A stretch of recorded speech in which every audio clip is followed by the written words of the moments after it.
Hello viewers, welcome to Kannan மணியே. எல்லாரும் எப்படி இருக்கீங்க?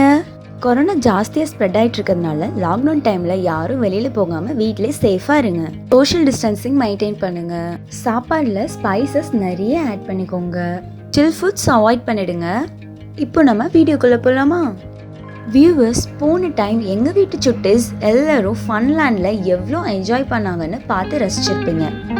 இப்போது அதே குட்டீஸ்க்காக நாங்கள் ஸ்பெஷலாக ரெடி பண்ண ஒரு ரெசிபியை தான் உங்கள் கூட நாங்கள் இன்றைக்கி ஷேர் பண்ண போகிறோம். இப்போது கோவிட் டைமாக இருக்கிறதால நம்மளால் ஈஸியாக வெளியில் போய் எதுவுமே வாங்கி சாப்பிட முடியறதில்ல.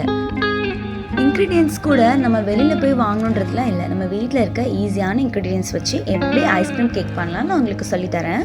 ஸோ வீட்டிலே எப்படி ஈஸியாக நாங்கள் எங்கள் குட்டீஸ்க்கு ஒயிட் ஃபாரஸ்ட் கேக் பண்ணி கொடுத்தோன்றதை உங்ககிட்ட இன்றைக்கி செஞ்சு காட்ட போகிறோம்.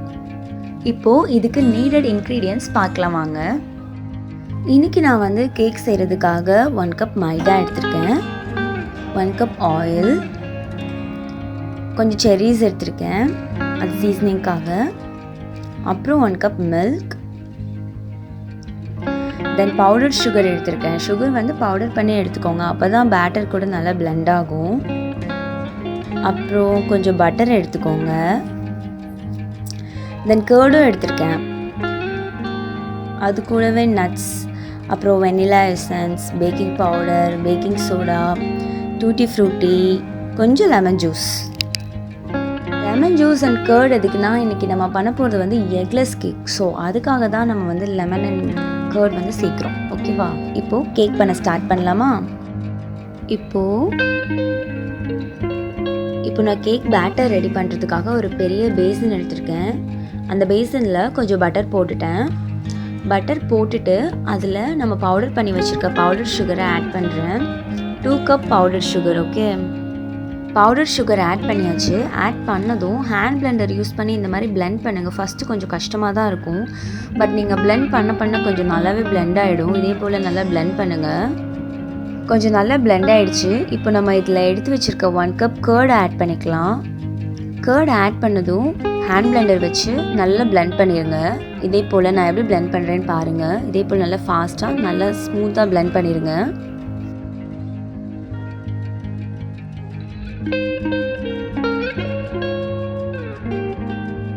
இப்போது இதில் ஃப்ளேவருக்காக நான் வெனிலா எசன்ஸ் ஆட் பண்ணுறேன். அகைன் அதையும் சேர்த்து பிளெண்ட் பண்ணுங்கள். தென் நம்ம எடுத்து வச்சுருக்க 1 கப் ஆயில் இதில் ஆட் பண்ணிக்கலாம். ஆட் பண்ணிவிட்டு அகைன் ஆயில் நல்லா அந்த பேட்டர் கூட பிளெண்ட் ஆகுற வரைக்கும் நல்லா பிளெண்ட் பண்ணுங்கள். ஆயில் நல்லா பிளெண்ட் ஆகிடுச்சு. பிளெண்ட் ஆனதும் 1 கப் மில்க் ஆட் பண்ணுறேன்.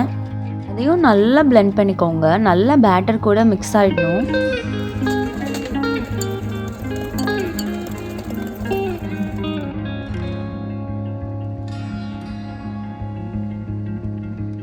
நெக்ஸ்ட் நான் இதில் 1 spoon baking soda and 1 spoon baking salt add பண்ணுறேன். இப்போ நான் அதையும் நல்லா பிளெண்ட் பண்ணுறேன். பிளெண்ட் பண்ணிகிட்டே இருங்க. ரெண்டும் நல்லா பேட்டர் கூட நல்லா மிக்ஸ் ஆகணும். நல்லா பிளெண்ட் பண்ணுங்கள்.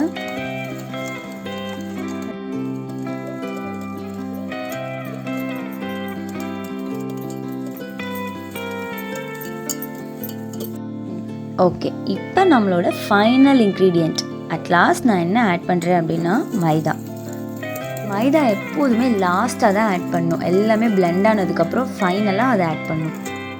அண்ட் இன்னொரு விஷயம், எடுத்தது மொத்தமாக கொட்டிடக்கூடாது. மாவை கொஞ்சம் கொஞ்சமாக கொட்டி மிக்ஸ் பண்ணணும். ஃபுல்லாக போட்டு மிக்ஸ் பண்ணோன்னா நம்மளுக்கு நல்லா பிளெண்ட் பண்ண வராது. பிளெண்ட் பண்ண கஷ்டம் ஆகிடும், லம்ஸ்லாம் ஃபார்ம் ஆகிடும். அப்புறம் பேட்டர் நமக்கு கன்சிஸ்டன்சி கொஞ்சம் நல்லா வராது. இப்போ நான் மாவை கிராஜுவலாக ஆட் பண்ணி பிளெண்ட் பண்ணிக்கிட்டே வரேன். இதே போல் நீங்களும் மாவை கொஞ்சமாக ஆட் பண்ணுங்கள். நல்லா பிளெண்ட் பண்ணிக்கோங்க. நிறைய பிளெண்ட் பண்ணுங்கள். பிளெண்ட் பண்ணிகிட்டே இருங்க ரொம்ப நேரம். நம்ம அதிகமாக பிளெண்ட் பண்ண தான் கேக் நல்லா ஸ்மூத்தாகவும் சாஃப்டாகவும் இருக்கும். நல்லா பாருங்கள், பேட்டர் நமக்கு இந்த கன்சிஸ்டன்சியில் இருக்கணும். இந்த மாதிரி அப்போ தான் நம்மளுக்கு கேக் கரெக்டாக வரும். இப்போ பேட்டர் ரெடி ஆயிடுச்சு. இதில் லாஸ்ட்டாக நம்ம எடுத்து வச்ச கொஞ்சம் ஹாஃப் லெமன் எடுத்து வச்சோம் இல்லையா, அந்த லெமனை இப்போது இதில் ஆட் பண்ணலாம். லெமன் ஆட் பண்ணிவிட்டு கொஞ்சம் லைட்டாக பிளெண்ட் பண்ணிடுங்க. இப்போது கேக் பேனில் நான் கரெக்டாக ரவுண்டாக அந்த பட்டர் ஷீட் கட் பண்ணி வச்சுருக்கேன். அதை ப்ளேஸ் பண்ணிவிட்டு சுற்றி பட்டர் அப்ளை பண்ணிக்கலாம். பட்டர் ஷீட்லேயும் கொஞ்சம் பட்டர் அப்ளை பண்ணிக்கோங்க. அப்போ தான் ஈஸியாக உங்களுக்கு கேக் எடுக்க வரும். இன்றைக்கி நம்ம வந்து ஓவனில் கேக் பண்ணல, குக்கரில் கேக் பண்ண போகிறோம். அதுக்காக நான் இதில் கொஞ்சம் மண்ணை எடுத்து வச்சுருக்கேன். அப்போ தான் கேக் நல்லா அடிப்பிடிக்காமல் இருக்கும். ஓகே, இப்போ நம்ம கேக் பேட்டரை ஊற்றலாமா? ஊற்றியாச்சு. இப்போ இந்த பேட்டரை இந்த மாதிரி நல்லா செட் பண்ணுங்கள், மேலே ஒரே சேம் லேயராக வர்றதுக்காக. இப்போ இந்த மண்ணை கொஞ்சம் நல்லா ஹீட் பண்ணிக்கலாம். அதுக்காக நான் லிட்டை க்ளோஸ் பண்ணிடுறேன். ரொம்பலாம் வேணாம், ஜஸ்ட் ஒரு 5 to 7 minutes வைங்க போதும். இப்போ இது ஹீட் ஆகிருக்கும், நம்ம ஓப்பன் பண்ணி பார்க்கலாம். ஹீட் ஆயிடுச்சு. நெக்ஸ்ட் நான் இதில் ஸ்டாண்டை ப்ளேஸ் பண்ணுறேன். நம்ம பேன் வைக்கிறதுக்காக ஒரு ஸ்டாண்டு வைக்கிறோம்.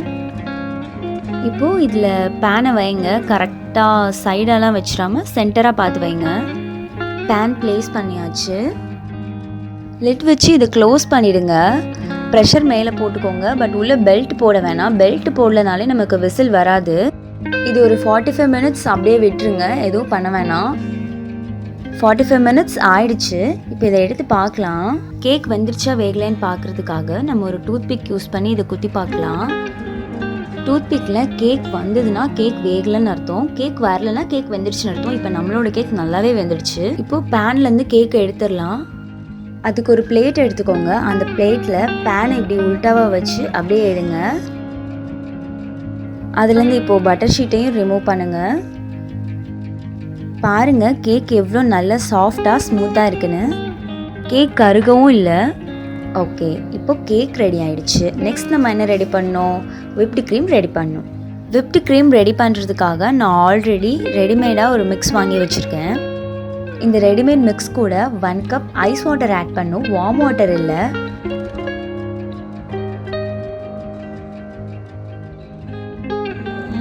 நெக்ஸ்ட் நான் இந்த பிளெண்டர் யூஸ் பண்ணி நல்லா மிக்ஸ் பண்ணிக்கிறேன். நல்லா மிக்ஸ் பண்ணிகிட்டே இருங்க.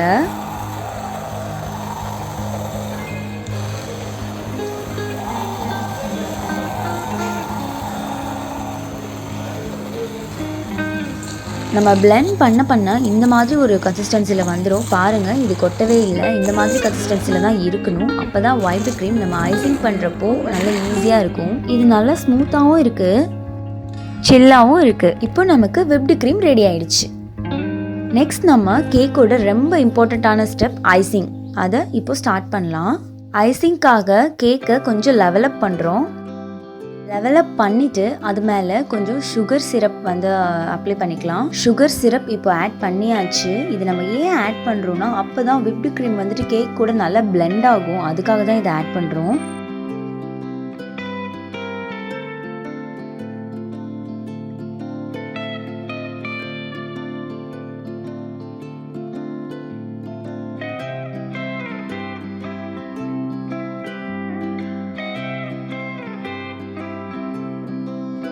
நெக்ஸ்ட் நான் வந்து இது மேலே விப்டு க்ரீம் ஆட் பண்ணுறேன். ஃபுல்லாக அப்ளை பண்ணிட்டேன். அது மேலே அப்படியே கொஞ்சம் டூட்டி ஃப்ரூட்டிஸ்லாம் போடுறேன். எங்கள் வீட்டில் எல்லாருக்கும் பிடிக்கும், அதுக்காக போடுறேன். உங்களுக்கு வேணும்னா நீங்கள் ஆட் பண்ணிக்கலாம், இல்லைன்னா நோ இஷ்யூஸ்.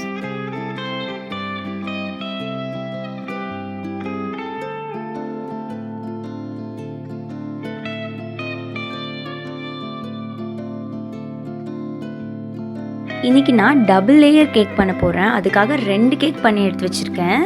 2வது கேக்கையும் நம்ம இது மேலே வச்சிடலாம். இது மேலேயும் கொஞ்சம் சுகர் சிரப் அப்ளை பண்ணிக்கோங்க. இப்போது மேலே நம்ம வந்து விப்டு க்ரீம் அப்ளை பண்ணலாம். இதே போல் நல்லா அழகாக அப்ளை பண்ணுங்கள். ஃபஸ்ட்டு கொஞ்சம் அப்படி தான் இருக்கும், அப்புறம் மேலே நம்ம வந்து லெவலப் பண்ணிக்கலாம். நான் இந்த விப்டு க்ரீம் அப்ளை பண்ணுறதுக்காக ஸ்பேச்சுலா யூஸ் பண்ணியிருக்கேன். நீங்களும் இந்த மாதிரி யூஸ் பண்ணுங்கள். ஸ்பேச்சுலா உங்ககிட்ட இல்லைன்னா நீங்கள் நைஃப் வச்சு கூட யூஸ் பண்ணிக்கலாம். சைட்லேயும் அதே போல் அப்ளை பண்ணிவிடுங்க. இப்போது நம்ம ஐசிங் ப்ராசஸ் முடிச்சாச்சு. நெக்ஸ்ட் நம்ம வந்து டெக்கரேஷன் போகலாம். டெக்கரேஷனுக்காக நான் மேலே தூவுறதுக்காக ஒயிட் சாக்லேட் எடுத்திருக்கேன். ஒயிட் சாக்லேட் பார் எடுத்திருக்கேன். அந்த பாரை இந்த மாதிரி கேரட் துருவுறதை வச்சு சின்ன சின்னதாக துருவி எடுத்துக்கோங்க. துருவி எடுத்தாச்சு. நெக்ஸ்ட் நாம் இதை அப்படியே மேலே அழகாக தூவி விடலாம். அப்படியே சைட்லேயும் இது நல்லா அப்படியே ஸ்ப்ரெட் பண்ணி விடுங்க. கத்தி வச்சு பண்ணிங்கன்னா தான் உங்களுக்கு இது ரொம்ப ஈஸியாக இருக்கும். ஸோ நைஃப் வச்சு நீங்கள் பண்ணிக்கோங்க, அழகாக வந்துடும். இப்போ ரெடி ஆயிடுச்சு. நெக்ஸ்ட் நம்ம விப்டு க்ரீம் வச்சு இந்த மாதிரி டெக்கரேட் பண்ணிக்கலாம் கேக்கை. லாஸ்ட் அண்ட் ஃபைனல் ஸ்டெப், நம்ம எடுத்து வச்ச செரிஸ் எல்லாத்தையும் அது மேலே ஒன்றுன்னா வச்சிடலாம்.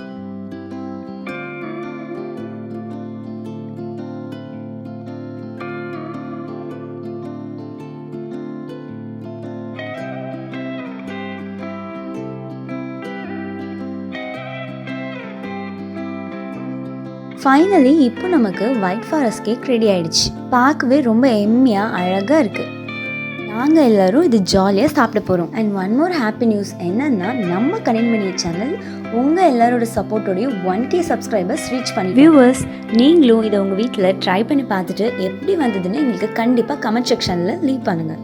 உங்களோட கமெண்ட்ஸ்க்காக we are waiting.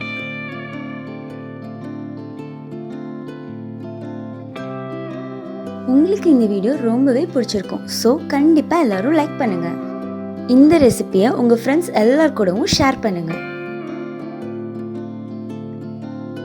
அண்ட் இதே போல் நாங்கள் இன்னும் எக்ஸ்க்ளூசிவாக நிறைய வீடியோஸ் உங்கள் கூட ஷேர் பண்ண போகிறோம். அந்த வீடியோஸ்லாம் நீங்கள் பார்த்து என்ஜாய் பண்ணணுன்னா மறக்காமல் நம்ம கனின்மணி சேனலை சப்ஸ்கிரைப் பண்ணிவிடுங்க. கூடவே பக்கத்தில் இருக்க பெல் ஐக்கானையும் ப்ரெஸ் பண்ணிவிடுங்க. உங்களோட சப்போர்ட்க்கு ரொம்பவே தேங்க்ஸ். ஸோ இனிமேல் நம்ம சேனலில் அடிக்கடி கிவ்அவேஸ்லாம் கொடுக்குறதா பிளான் பண்ணியிருக்கோம். எல்லா வீடியோஸையும் ஸ்கிப் பண்ணாமல் பாருங்கள்.